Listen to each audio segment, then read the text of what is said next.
아르테TV 주요 3마음 우리는 미래도 씨. 자, 오늘은 대기만성형이냐 아니면 급 반짝 슈퍼스타냐. 나도 너처럼 살고 싶다. 네, 나도 너처럼 살고 싶다. 근데 사실 생각해보면 꼭 음악가가 아니더라도 하나도 저 사람처럼 한번 살고 싶다라고 하는 사람이 있는데 혹시 그런 사람이 있어요?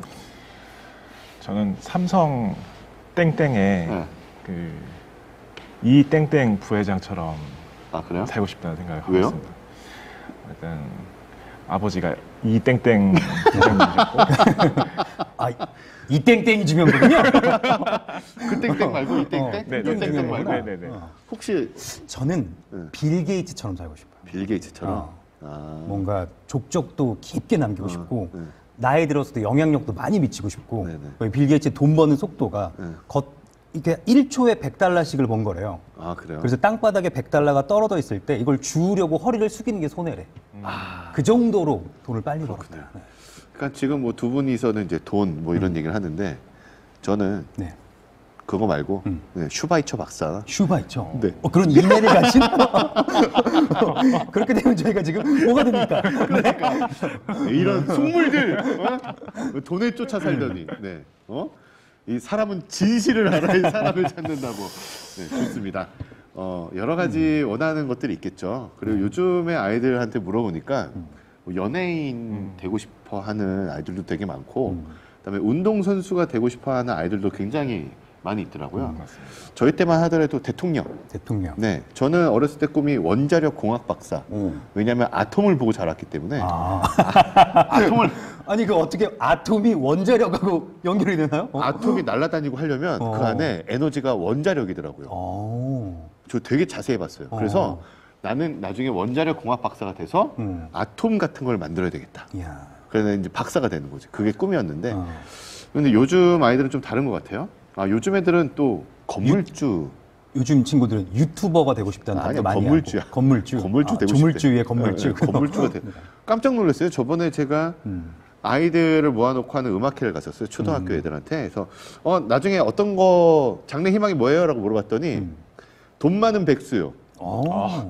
나는 아이들이 그렇게 이야기하는 거 보고 깜짝 놀라긴 했어요. 그리고 두 번째가 건물주요. 이야. 이 친구는 벌써 불로소득의 단맛을 초등학교 때부터 알고 있어. 자, 좋습니다. 그럼 본격적으로 이야기를 해볼 텐데 너처럼 살고 싶다. 네.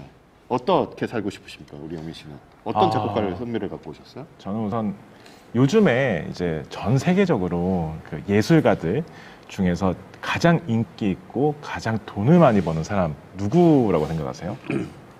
저는 조성진? 조성진? 네. 저는 BTS. BTS. 네. BTS 안 되지.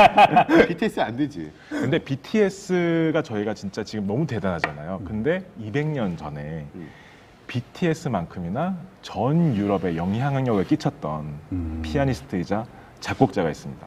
만약 그 사람이 그 당시에 인스타그램이나 페 땡땡땡이 있었다면 아마 좋아요를 하루에도 수십만 개를 받는 슈퍼스타가 되지 않았을까.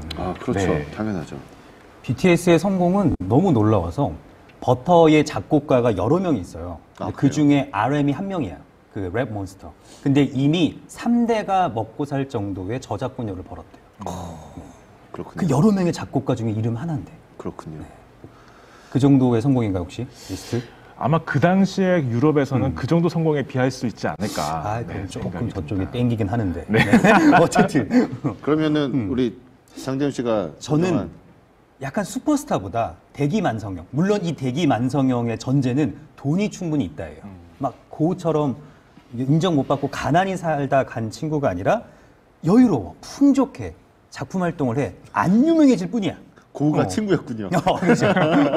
그 친구 괜찮은 친구인데 좋은 하도 친구 좀 두셨네. 액센트를 많이 마셔서 살짝 좀 딴 데로 갔지만 저는 그래서 그런 쪽이에요. 약간 성격도 그렇고 제가 추구하는 바는 가늘고 길게 가다가 마지막에 안 알려지고 죽으면 너무 억울하잖아. 그렇죠. 살짝만 훅 알려지고 아무도 나를 못 알아봤으면 좋겠어. 길거리 나갔을 때. 네, 제가 천정해본 너처럼 살고 싶다. 이 주인공은 바로 리스트라는 작곡가이자 피아니스트입니다. 리스트는 뭐 저희가 사진을 보면 알겠지만 정말 꽃미남 중에 꽃미남이고 프란츠 리스트죠. 네. 키가 185에 정말 연주를 할 때마다 수많은 여성 팬들을 달고 다닌 그런 작곡가인데요. 저희 선생님도 피아니스트시지만 피아니스트들에게 사실 굉장한 악영향을 끼친 작곡가 중에 한 명입니다. 너무 잘생긴 얼굴이다 보니까 저희가 이제 피아니스트가 보통 옆을 이렇게 무대에서 서서 연주를 하잖아요. 그렇죠. 오른쪽이 네. 보이게끔 이제. 네. 그러면 리스트는 왼쪽으로 피아노를 놓고 앉힌 거예요? 오른쪽이 잘생겨서? 오른쪽만 보고 네. 네. 봐봐, 이런 거야. 슈퍼스타는 자기 외모에 따라서 이 관리를 너무 해야 돼. 해야죠, 당연히. 네. 네. 그러면서 아침마다 뭔가 운동도 하고 머리도 하고 이게 얼마나 번거로웠겠어. 돈이 똑같이 많다면 무명으로 살다가 마지막에 한 방만 터트리고 가는 게 괜찮다. 그래요? 네, 아이브스 제가 보여드리면 제가 선정한 작곡가입니다. 이 얼굴 아시는 분 잘 몰라요. 심지어 현대 음악의 아버지고 미국 작곡가 중에 가장 위대한 작곡가 3일 뽑으면 꼭 들어간 작곡가. 아이브스. 네, 찰스 아이브스. 찰스 아이브스. 네. 그리고 미국 역사가 길지 않잖아요. 네. 네, 우리가 바흐 핸델 할 때 미국 작곡가들 잘 안 나오잖아요. 없었죠. 네. 네. 그러니까 계보도 1위예요. 첫 순위예요. 아. 항상 계보들 따지면. 이 사람이 1874년생이에요. 쉔베르크랑 동갑. 1874년생. 네, 1874년. 쉔베르크랑 동갑이에요. 근데 잘 모르죠. 우리가 음악을 잘 몰라도 쉔베르크 정도는 그래도 어디선가 책에서 들어봤어요. 네네. 공기력 있다 네네. 이러는데 아이브스는 잘 몰라요. 근데 슈퍼스타. 이거 뭐 음악회상 한 번 들어가는데 막 으아 이러면 사람들 따라다니고 나와가지고 박수 치고 또 인사해야 되고 너무 불편했겠다. 슈퍼스타의 삶. 오늘 이 시간이 끝나면 대훈 씨가 저분을 나가는 순간 슈퍼스타가 된다. 하시겠습니까? 안 하시겠습니까?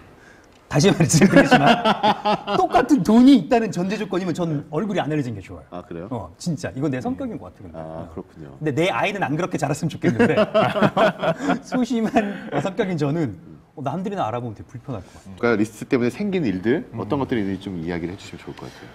우선 아까 또 말씀드렸듯이 너무 꽃미남이고 키도 크고 너무 파워풀한, 그러니까 저희가 저번 주에 얘기했던 쇼팽과 리스트가 굉장히 많이 비교되곤 하는데요. 쇼팽은 굉장히 여성스러운 스타일의 성격과 연주를 보였다면 리스트는 정말 그 마초, 그러니까 요즘 약간 그런 남성적인 그런 매력이 막 넘치다 보니까 연주를 할 때마다 피아노가 막 부서지는 거예요. 줄이 끊어지고.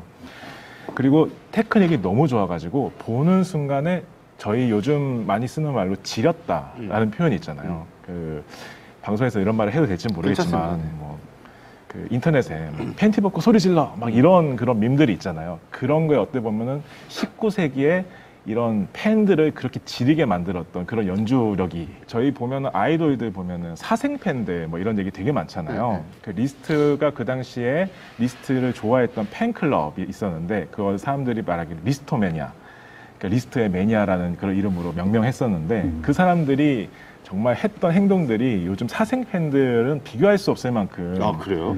약간 저렇게까지 해야 돼? 하는 그런 일화들이 많은데요. 네. 일단 리스트가 줄을 끊으면은 그거를 주워가지고 팔찌를 만들어서 소장하고 다니거나, 진짜로? 리스트가 시가를 피고 남은 거를 네. 보관하거나, 네.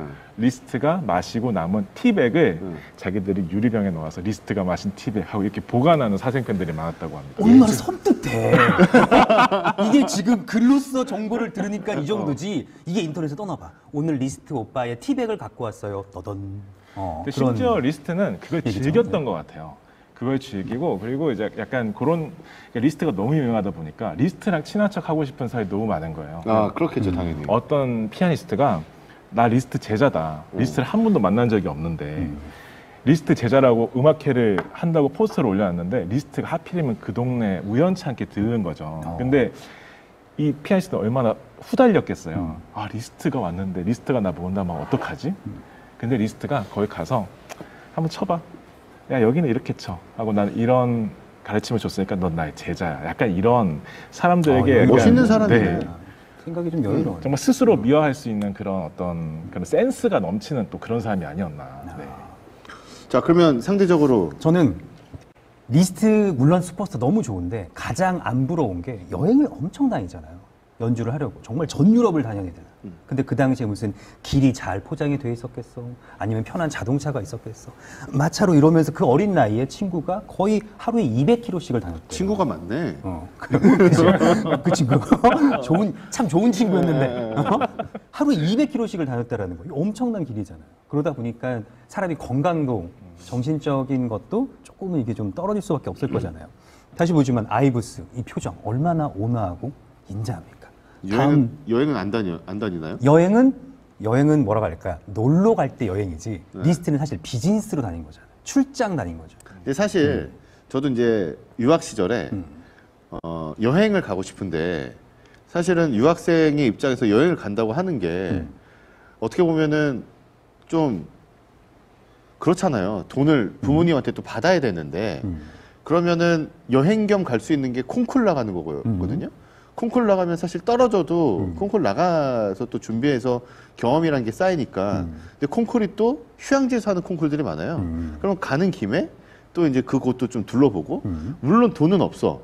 호텔에서 아침을 먹으면서 몰래 이 식탁 밑에서 점심을 싸는 거예요. 아, 그죠? 나도 해봤는데. 네, 호텔에 있는 빵 가지고 잼 이렇게 발라가지고 그거 싸가지고 가면 되게 뭐라고 하거든요. 그리고 빈병, 물병에다가 몰래 가서 주스 담아 갖고 오고 콜라 담아 갖고 와서 가방에 챙겨가지고. 맞아.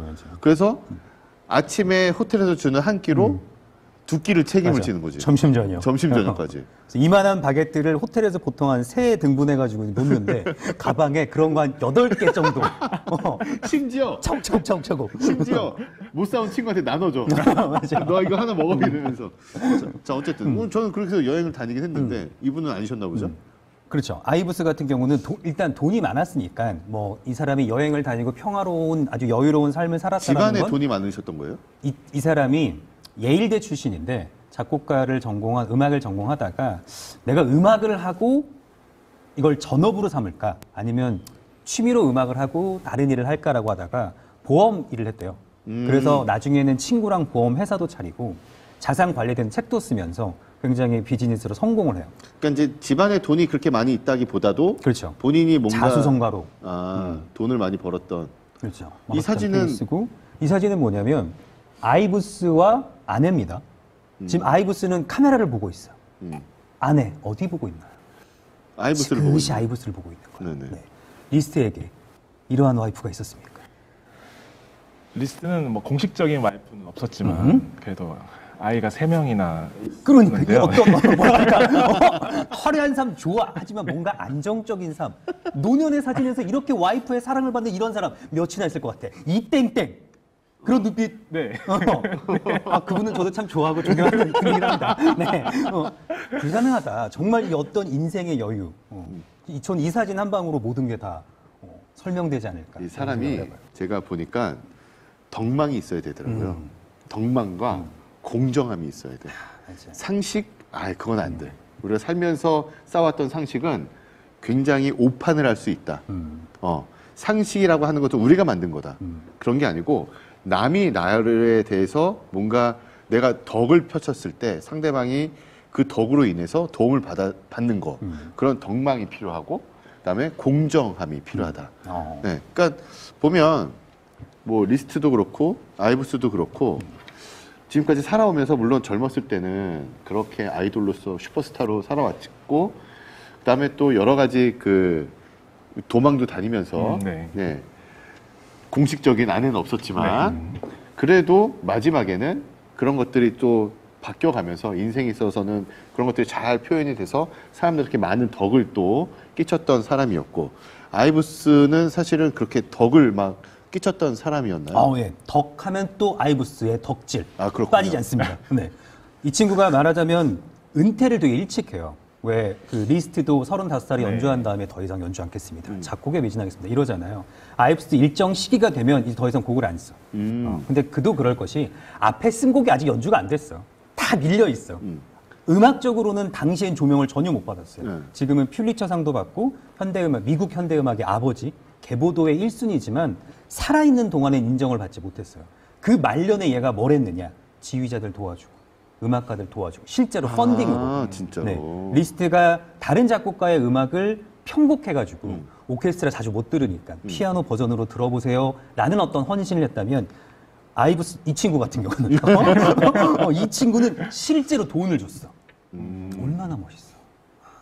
그래서 이 친구 때문에 공부 열심히 하고 성공한 지휘자가 무슨 곡을 지휘해야겠어. 아이브스 곡을 그렇죠. 해야죠. 그렇죠. 아이브스 곡을 정말 목숨을 다해 지휘해서 이 곡이 이제 인정을 받기 시작하고 그래서 말년에 플리처상을 받는데 심지어 뭐라고 하냐면 그거 애들이나 받는 거지. 상금 개 줘. 멋있다. 네. 아이브스의 그 작업실 사진이에요. 뉴욕에 있는. 이거를 아이브스의 손자가 기부금을 내서 복원을 한 거야. 아, 진짜. 그래서 아이브스 손자가 나한테 너무 특별한 곳인데 이렇게 복원이 잘 돼서 너무 좋다. 그때랑 똑같다. 보세요. 아, 멋있네요. 저기서 곡 썼던 거예요. 이 사람의 직업은 보험회사 설계사인데, 보험왕인데 그렇군요. 집에 와서 곡 쓰고 주말에 곡 쓰고. 와, 아이브스의 곡은 제가 들어봤는지 안 들어봤는지도 잘 모르겠어요. 네. 근데 한번 제대로 한번 들어보고 싶다라는 생각이 좀 드네요. 굉장히 매력적인 곡들이 많아요. 제가 악보를 하나 이제 준비했는데 네. 일단은 아이브스의 아이디어는 아방가르드, 정말 전위적인 생각들이 많아요. 그래서 여기 악보 보시면 왼쪽에 있는 악보는 여기서 손가락 번호가 뭐가 중요하겠어요? 화면을 보시면 거의 뭐 팔꿈치로 치는 거죠. 아, 저걸 한 번에 누르려고 그렇죠. 그랬죠? 한 번에 누르는 거예요. 네. 그러니까 어떤 화성이라던가 건반을 누른다기보단 그냥 사운드의 묵직함을 들려주겠다. 이런 아이디어가 있고 전위적인 아이디어 외에는 뭐가 있냐면 성악곡인데 분명히 시작은 우리가 아는 멜로디로 시작해. 예를 들어 도도솔솔라 이렇게 시작해. 근데 그 뒤가 다르게 흘러가. 도도솔솔랄라 시라시도 미래도시 도도솔솔라파 미 이런 식으로 정말 그래서 미래도시 이런 식으로 끝나는 거예요. 그래서 아이브스의 음악을 이제 인용 기법인데 살짝 다르게 방향을 틀어간다라고 해서 이제 크로매틱 슬리핑 뭐 미끄러졌다라고 표현하는데 미국 친구들은 이 성악곡을 들으면 다 알아. 저거 무슨 곡이네? 무슨 곡이네? 동양인들은 모르죠. 아, 그렇군요. 이런 식으로 뭔가 차용 기법. 이게 70년대 이후의 포스트 모더니즘의 음악을 이미 20세기 초에 보여준 거예요. 엄청난 음악들이에요. 엘레나 민님께서 뭔가 설명 듣기 전엔 리스트에 기울었었는데 장대현 교수님이 준비를 철저히 하신 건지 설명 들을수록 빠져든다고. 감사합니다, 엘레나님. 아시는 제가 딱 분이세요? 보냈던 아니에요. 몰라요? 혹시 저희 와이프 내가 와이프한테 이걸 쓰라고 했나 기억 안 나. 그 재수 씨 성함이 민 씨는 아니잖아요. 그렇죠. 네. 조씨. 네. 그렇군요. 자, 좋습니다. 일단 뭐 우리 리스트의 이야기도 좀 들어봤고 그다음에 아이브스의 이야기를 들어봤는데 여러분들은 어떻게 생각하시는지 굉장히 궁금합니다. 이 슈퍼스타의 생활을 하면서 사람들에게 인기를 받으면서 사는 것이 좋은지 혹은 자기가 하는 일을 열심히 하면서 같은 동종업계에 있는 사람들을 도와주면서 그리고 나중에 그 덕으로 인해서 그 사람들이 도와줬던 아이브스의 곡을 연주해 주면서 이 아이브스가 말년에는 그 도와줬던 거에 대한 덕을 다시 돌려받는 덕을 받으면서. 그런 거죠. 마지막으로 좀 정리를 좀 해주시면 좋을 것 같아요. 리스트는 어떤 최후변화. 사람이었고 네. 너무 천재적이라서 악보를 다 외워서 연주하는 음악회를 처음 거의 시도를 한 사람이라고 하더라고요. 사실 그것 때문에 우리가 좀 피곤하긴 하지만 그런 천재적인 과정들, 천재적인 실력을 또 이렇게 함으로써 그 뒤에 후대 라흐마니노프나 또 너무나 많은 그런 또 천재적인 피아니스트 작곡가들이 나오게 했었고 그리고 어쨌든 아까 BTS 얘기도 했지만 정말 동시대 자기 자신이 느낄 만큼 큰 인기를 누렸던 그리고 그 인기를 즐겼던 그래서 어떻게 보면 35살에 음악 그런 연주 활동을 중지했다는 건 더 이상 나는 이룰 게 없다라고 판단하고 했을 수도 있잖아요. 그래서 그 어떤 인생의 어떤 인기를 즐겼던 그런 음악가로 저는 한번 선정을 해보았습니다. 근데 얼마나 많은 사람이 지금 욕하고 있었겠어. 지금 리사이트를 준비해. 이거 악보 보고 하면 안 돼? 안 돼. 왜? 리스트가 악보를 안 보고 연주했대. 이미 19세기에 이 시간에 얼마나 많은 사람들이 이런 나쁜. 네. 제 최후 변론은 어떤 거냐면 오른쪽에 있는 게 왼쪽이겠구나. 네. 왼쪽에 있는 게 이제 고흐고 오른쪽에 있는 게 세잔느예요. 제가 아이브스를 느꼈을 때 고흐처럼 파괴력 있는 작품. 하지만 세잔느처럼 평온한 삶. 이렇게 느껴지는 거예요. 세잔느는 엄청난 부를 상속받았어요. 지금 돈으로 치면 80억 정도 되는 재산을 상속받았대요. 그래서 굉장히 여유로운 작업 환경에서 여유롭게 그림을 그리고 친구들도 도와주고 그러다 보니까 초상화를 그리면서 급급하게 먹고 살 필요 없어서 어떤 형식을 탈피한 그림을 그리죠. 세잔느의 사과 그림이 되게 유명하잖아요. 그래서 우리가 우스갯소리로 3대 사과가 있다. 음. 아담과 이브의 사과, 음흠. 뉴턴의 사과, 음흠. 그 다음에 폴 세든의 사과, 음흠. 최근에는 대통령 후보의 개사과. 이렇게 유명한 사과가 여러 개가 등장하게 되는 거예요. 우리 베토벤님께서 김 교수님은 어느 편? 리스트 아이브스라고 이야기를 하는데 저는 피아니스트잖아요. 근데 저는 아이브스 편. 아이브스 편. 이겼다. 난 피아니스트인데 아이브스 편. 네. 물론 초창기에 슈퍼스타로, 그다음에 초창기에는 보험 설계사로, 네. 보험왕으로 일을 했지만 말년은 제가 봤을 때 비슷하지 않았을까라는 생각이 듭니다. 나도 너처럼 살고 싶다는 어떻게 살고 싶으세요? 저는 슈퍼스타 리스트의 삶을 네. 말년까지 느끼면서 살고 싶습니다. 정답! 죽는 날까지 슈퍼스타로. 대훈 씨는 어떻게 살고 싶어요? 나는 너처럼 살고 싶다. 저는 너무 완벽해서 대기 만성형을 조금 당겨서 조금 당겨서? 너무 말년 말고 자, 다음 주에도 신박한 주제를 가지고 여러분들과 함께 수다를 떨어보도록 하겠습니다. 저희는 미래도 씨